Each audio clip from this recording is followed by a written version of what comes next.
Ever wish you could take what you know now and apply it to a younger version of yourself? I sure wish I could. In this video, we'll talk about 10 things that I know now that I wish I did before I got started into comic books. We'll get started right after this quick intro. I'll see you guys soon.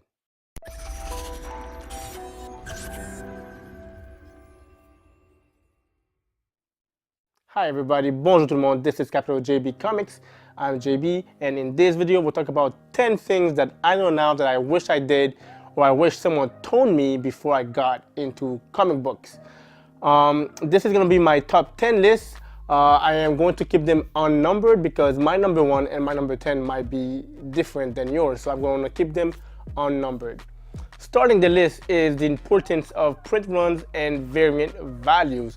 When I first started into comic books, I would try to get the highest ratios of anything. And I thought for sure these were going to keep their value. But what I did not realize is some of these books that had these huge ratios had huge print runs. So it doesn't mean that they were rare at all. So that was a very important lesson to learn very early in my comic book collecting. Second on this list is only buy covers you like regardless of titles or artists. At the end of the day, if you like the cover, that's all that matters.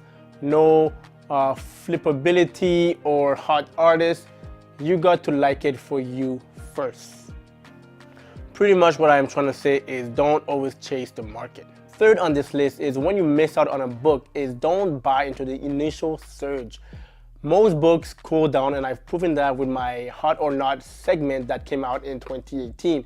We've seen that books that were once hot, 6 months after that are selling way under ratio. So be patient, don't chase the market. If a book is hot, wait a bit, it is going to calm down. Only a small percentage of books ever keep their values and raise in value, especially when we're talking about modern books. Fourth on this list is nothing gets collectors crazier than first appearance rumors. It doesn't mean that there's a first appearance that it is going to equal profit. A lot of new characters are introduced, but only a small percentage of them have a staying power.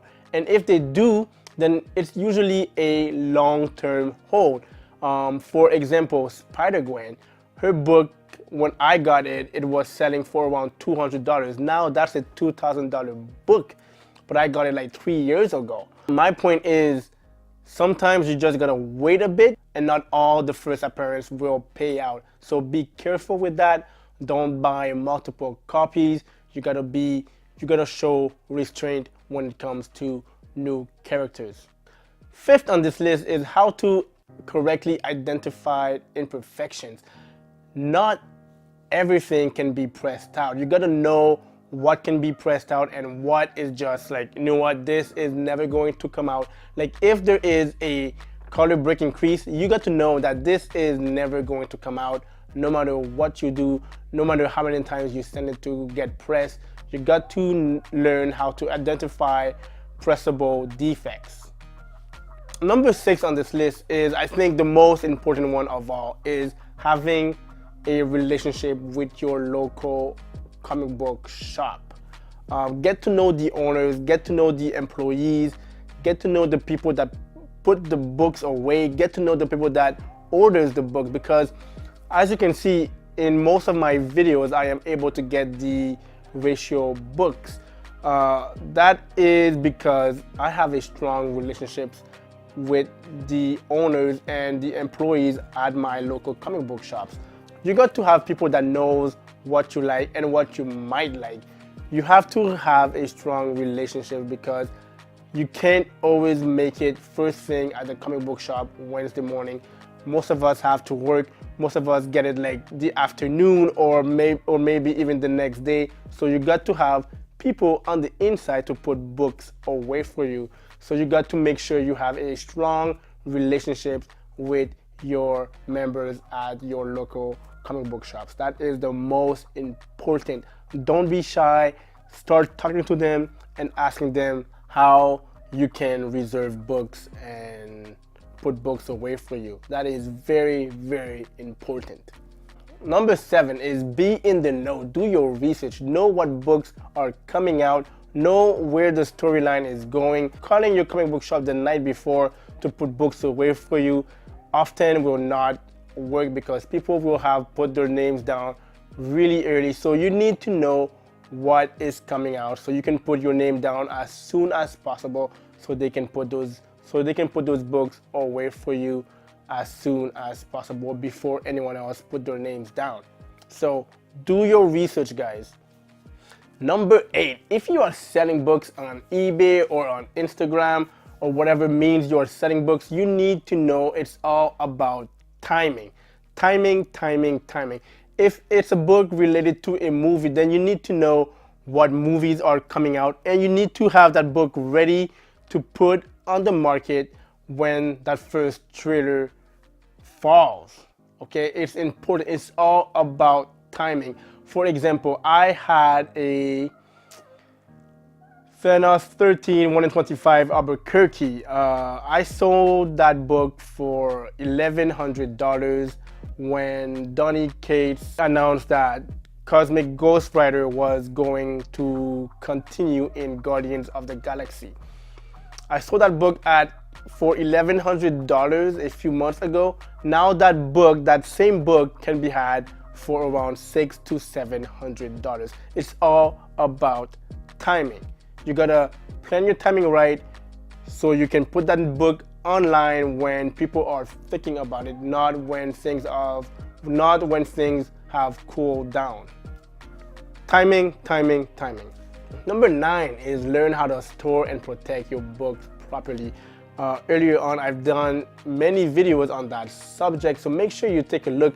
By the way, these were earlier on in my YouTube career, so the quality is not as good, but the information is still valid and you should take a look to know how to store your books and how to protect your books. I see many people hang their books on walls. Just make sure that they are not in direct sunlight trajectory because sunlight is the enemy of books. The second enemy is moisture. Make sure you keep your books in a moisture-free, dry and cool place so your books do not get moldy and your books just gets ruined. Again, number 9, make sure you know how to protect and store your books. Number 10, again, this was not in any particular order. This is just how I wrote them. Number 10 is make a top 50 list. Don't always chase the market. Make a top 50 list of the books you want, and when the market cools down, you can go back to that list and try to get that book for a cheaper price. Don't always chase the market. Don't always go for the hot books. Make sure you have a list of books that you want so you can try to get them on a cool down period. Make a list, guys. It's important. I have a list. I have a top 50 list that I've shown you guys that I will be trying to get in 2019. I'm just waiting for the perfect moment to strike and trying to get as many of those books on that list that I can for 2019. There you have it. These are the 10 things that I know now that I wish I knew back in the day, or I wish that someone had told me back in the day before I started collecting comic books, because I've done many mistakes.